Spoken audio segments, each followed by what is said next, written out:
మన ఛానల్ని first time చూస్తున్న వాళ్ళు ఎవరైనా ఉంటే లైక్ చేయండి, షేర్ చేయండి. మరిన్ని ఇంట్రెస్టింగ్ వీడియోస్ కోసం మన ఛానల్ తప్పకుండా సబ్స్క్రైబ్ చేసుకోండి. మీరు ఇచ్చే ఒక లైక్, సబ్స్క్రైబ్ మాకెంతో ప్రోత్సాహాన్ని ఇస్తుంది. 7వ భాగం. టిఫిన్లు, కాఫీల దగ్గర పేచీలు, భోజనాల దగ్గర ఏవో గొడవలు, పెట్టుపోతల దగ్గర అలకలు, సూటిపోటి మాటలు, మధ్య మధ్యలో పెద్ద మనుషుల బుజ్జగింపులు. వెరసి ఆ రోజంతా మగపెళ్లి వాళ్ళు ప్రతి నిమిషం ఏదో ఒక హడావిడి, ఆర్భాటం చేస్తూనే ఉన్నారు. కావేరి పెళ్లి కోసం కళ్ళకన్న వాళ్ళ అమ్మా నాన్నలకి ఆ రోజు కనీసం కంటి నిండా ఒక్క క్షణం కావేరిని చూసుకుని తీరిక లేకపోయింది. కేశవ్ అయితే వాళ్ళ మర్యాదలు చూసుకుంటూ విడిదింటి దగ్గరే పడిగాపులు పడుతున్నాడు. ఏమిటి తాతయ్య ఇది? వీళ్ళు పెళ్లి చేసుకోవడానికి వచ్చారా, దౌర్జన్యం చేయడానికి వచ్చారా అనిపిస్తుంది నాకు.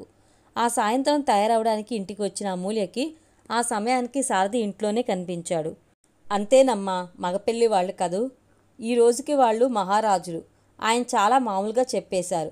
అయితే మాత్రం మరి ఇంత దారుణమా అని అమూల్య కోపంగా అడగడంతో, అబ్బాయి మంచివాడే, కావేరిని బాగానే చూసుకునేటట్లే ఉన్నాడు.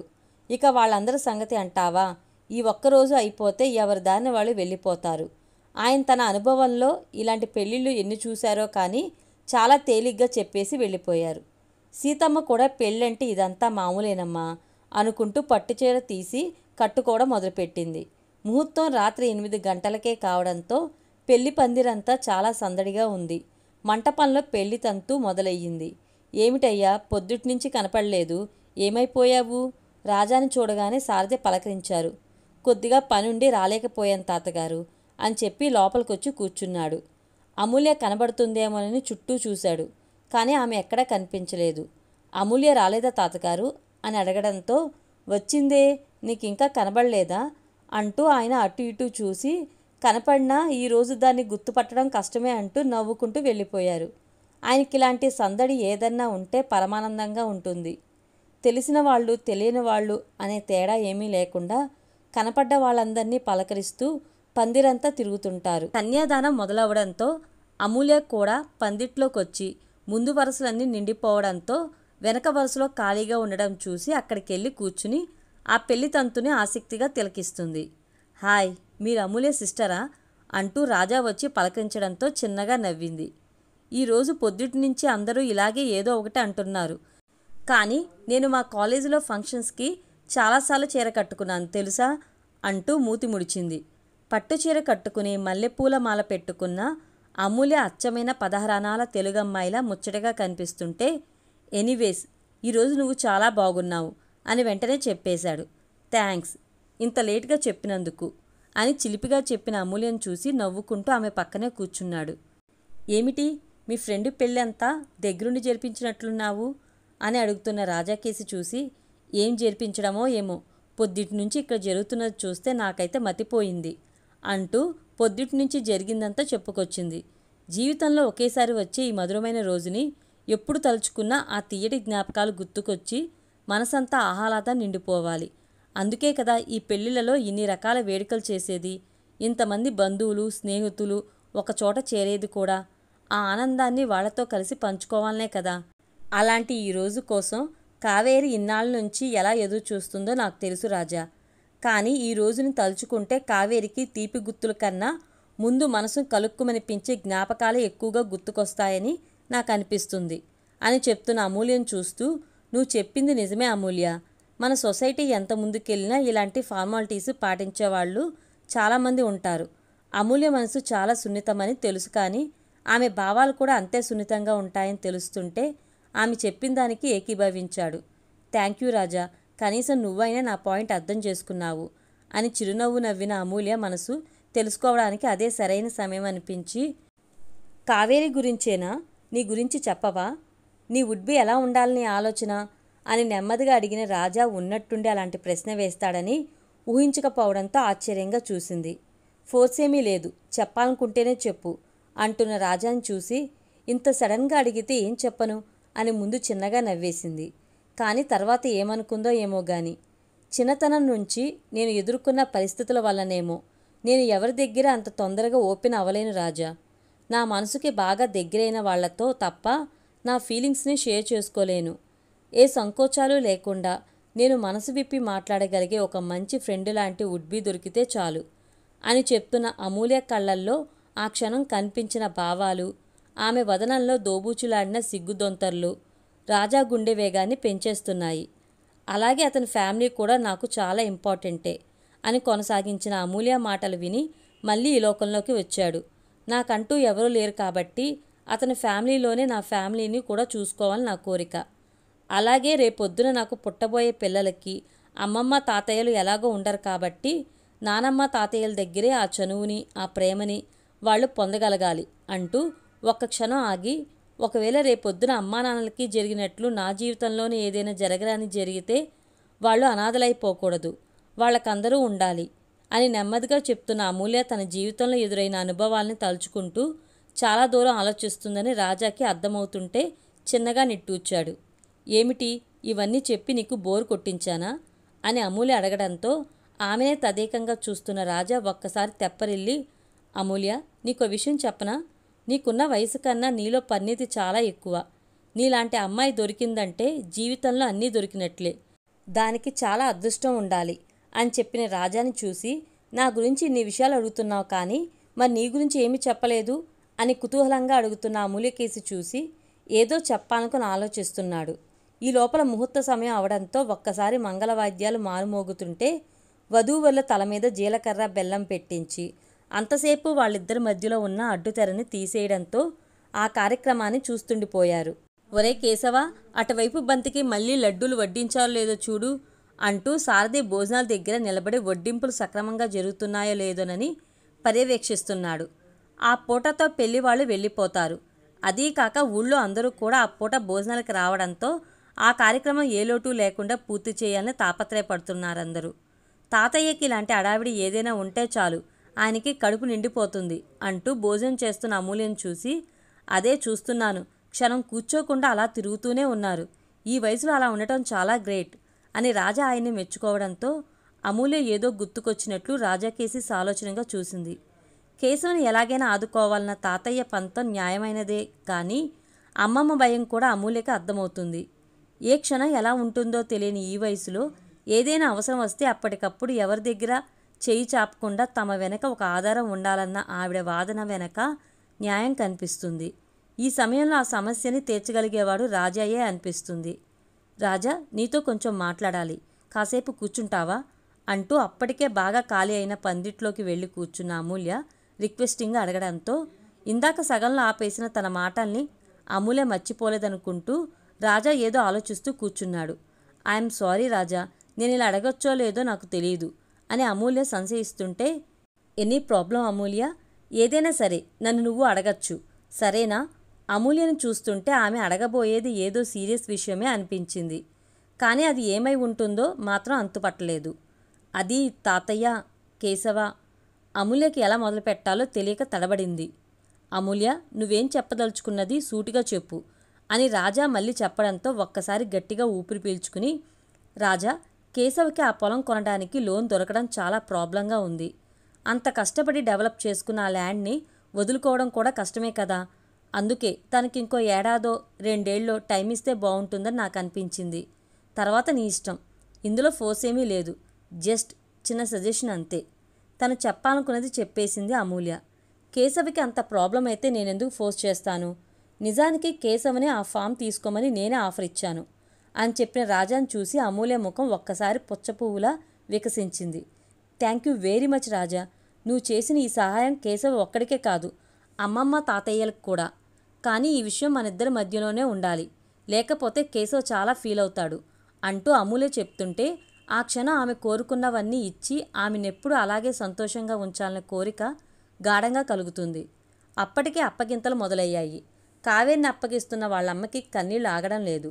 అది చూసి అప్పటిదాకా బాగానే ఉన్న కావేరికి దుఃఖం మొదలైపోయింది. అప్పటిదాకా సరదాగా ఉన్న పెళ్లి పందిరి ఒక్కసారి విషాదంగా దిగులుగా మారిపోయింది. సన్నాయి మేళం వాళ్ళు కూడా ఏదో భారమైన సంగీతాన్ని వినిపిస్తున్నారు. వస్తానమ్మా, వెళ్ళొస్తాను నాన్న అంటూ బేలగా కన్నీళ్లతో తన వాళ్ళందరికీ వీడ్కోలు చెప్తున్న కావేరిని చూస్తుంటే చుట్టూ ఉన్న వాళ్ళందరి కళ్ళు చెమరుస్తున్నాయి. వాళ్ళమ్మని నాన్నే వదల్లేక కారెక్కుతున్న కావేరి కేశవికి వస్తానని చెప్తూ ఇక ఆగలేక అతన్ని పట్టుకుని వలవల ఏడుస్తుంటే ఎప్పుడూ గంభీరంగా ఉండే కావేరి వాళ్ళ నాన్న కూడా పక్కకు తిరిగి కళ్ళొత్తుకున్నారు. ఇక వాళ్ళమ్మ సంగతి సరే సరి. తన వాళ్ళందరికీ దూరమవడం ఎంత బాధాకరమో బాగా తెలిసిన అమూల్యకి కావేరినలా చూస్తుంటే మనసంతా భారమైపోయి ఎంత కంట్రోల్ చేసుకున్నా కన్నీళ్ళాగడం లేదు. వాళ్ళకి కాస్త దూరంగా నిలబడి ఆ దృశ్యాన్ని చూస్తున్న రాజా అమూల్యకి ఆ కుటుంబంతో ఏర్పడ్డ అనుబంధాన్ని చూస్తుంటే ఎందుకో మనసంతా వికలమైపోయింది.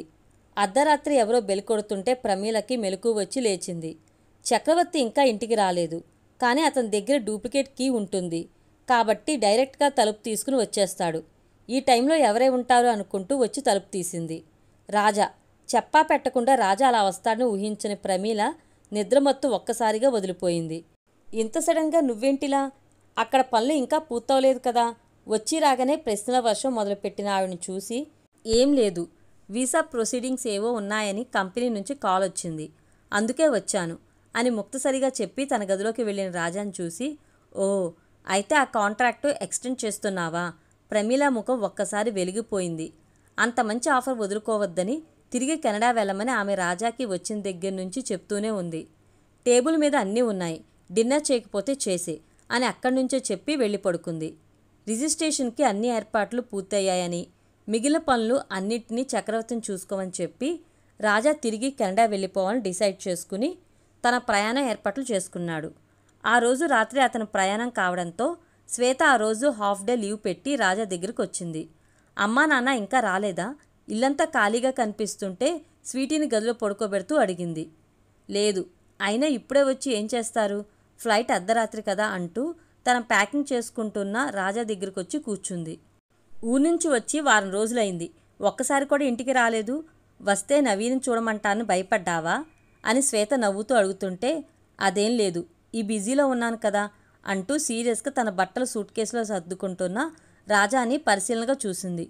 వచ్చిన దగ్గర నుంచి చూస్తున్నాను, ఇంత అవుట్ ఆఫ్ మూడ్లో ఉన్నావెందుకు, ఏమైంది నీకు అని అడుగుతున్న శ్వేతను చూసి నాకేమైంది, బాగానే ఉన్నానే అని బలవంతాన నవ్వు తెచ్చిపెట్టుకుంటూ అడిగిన రాజాని చూస్తుంటే శ్వేతకి ఇంకాస్త అనుమానం పెరిగిపోయింది. నువ్వు అలా నవ్వితే నమ్మడానికి నేనేమీ చిన్నపిల్లని కాదు కానీ అసలేం జరిగిందో చెప్పు, కొంపతీసి ఏదైనా లవ్ అఫైర్ కాదు కదా అని పెద్ద డిటెక్టివ్లా అడుగుతున్న శ్వేత ఆవులిస్తే పేగులు లెక్క పెట్టగలదని రాజాకి తెలుసు. కానీ మరీ ఇంత తేలిగ్గా తన్ని పట్టేస్తుందని ఊహించకపోవడంతో అతని ముఖంలో రంగులు మారాయి. అయితే నేను అనుకున్నది కరెక్టే అన్నమాట. రాజా ఏం మాట్లాడకుండా మౌనంగా ఉండిపోవడంతో శ్వేత ఇంకాస్త ముందుకొచ్చేసింది. ఎవరా అమ్మాయి? అదే ఆ పూల తోటలో ఆ అమ్మాయేనా? రాజా 2-3 సార్లు అమూల్య గురించి చెప్పడం గుర్తుకొచ్చింది కానీ ఆ అమ్మాయి పేరు గుర్తుకు రాలేదు. అమూల్య పేరు కోసం తడుముకుంటూ అడుగుతున్న శ్వేత దగ్గర ఇక తనేం దాచలేడని తెలిసిపోయింది. అదీగాక తన మనసులో ఉన్నదాన్ని కనీసం ఎవరో ఒకరికి చెప్పుకుంటే కొంత భారం తగ్గుతుందనిపించింది. ఆ రోజు పొద్దున్న అడావిడిలో తన ఫైల్ ఒకటి ఇంట్లో మర్చిపోయిన చక్రవర్తి దానికోసం అదే సమయంలో ఇంటికొచ్చి అలవాటు ప్రకారం తాళం తీసుకుని లోపలికొచ్చేశాడు. రాజా గదిలో మాటలు వినిపిస్తుంటే శ్వేత వచ్చిందని తెలిసిపోయి ఆమెను పలకరించడానికి అటొచ్చిన చక్రవర్తికి అయితే అసలు నువ్వు అమూల్యని ప్రపోజ్ చేయకుండానే వచ్చేసావా అంటూ శ్వేత ఆశ్చర్యంగా అడగటం వినిపించి అక్కడే అయిపోయాడు. ఆ టైంలో ఇంకేం చేయాలో నాకు తోచలేదు శ్వేత. అమూల్య ఒక మంచి పార్ట్నర్నే కాదు, ఒక మంచి ఫ్యామిలీ కూడా కావాలని కోరుకుంటుంది. తన జీవితంలో జరిగిన సంఘటనల వల్ల ఆ అమ్మాయిలో ఉన్న అభద్రతా భావాన్ని నేను అర్థం చేసుకోగలను. ఈరోజు నన్ను చూడగానే నేనేదో బాధలో ఉన్నానని నువ్వు కనిపెట్టేశావు. కానీ ఈ వారం రోజుల నుంచి నేను ఈ ఇంట్లో తిరుగుతూనే ఉన్నాను. కానీ నాకేమైందో నన్న చిన్న ఆలోచన కూడా అమ్మా నాన్నకి రాలేదు. తమ పిల్లలతోనే ఏ అనుబంధం లేని వాళ్ళకి ఇక వచ్చే కోడలతోనూ ఎప్పుడో పుట్టబోయే మనవళ్లతోనూ ఏ సంబంధం ఉంటుంది? అలాంటి ఇంట్లో ఉన్న నేను ఆమె కోరుకున్న మంచి ఫ్యామిలీ ఎలా ఇవ్వగలను? రాజా ఆవేదనగా అడుగుతుంటే శ్వేత సమాధానం చెప్పలేనట్లు మౌనంగా ఉండిపోయింది. అమూల్య మనసు ఎంత సున్నితమో నేను కళ్ళారా చూశాను శ్వేత. ఎదుటి వాళ్ళు బాధపడితే తన కళ్ళలో నీళ్ళొస్తాయి. ఎవరికేం కష్టం వచ్చినా స్పందించే మనసుంది, సహాయం చేయాలనుకునే మనస్తత్వం ఉంది. అలాంటి అమ్మాయితో జీవితం పంచుకునే అవకాశం దొరికితే అంతకన్నా ఇంకేం కావాలి? కానీ నాకంత అదృష్టం ఉందని నాకు అనిపించడం లేదు. రాజా గద్గస్వరంతో చెప్తుంటే చక్రవర్తి అసహాయంగా తలదించుకున్నాడు. ఓకే డాడ్, బాయ్ మామ్ అంటూ ఆ రోజు రాత్రి రాజా ట్యాక్సీ ఎక్కి వెళ్ళిపోతుంటే చక్రవర్తి చాలాసేపు గేటు దగ్గరే నిలబడిపోయాడు. ఈరోజు రాజా అలా వెళ్ళిపోవడానికి కారణమేమిటో తెలిసినప్పటి నుంచి చక్రవర్తి మనసంతా నిర్వేదంతో నిండిపోయింది.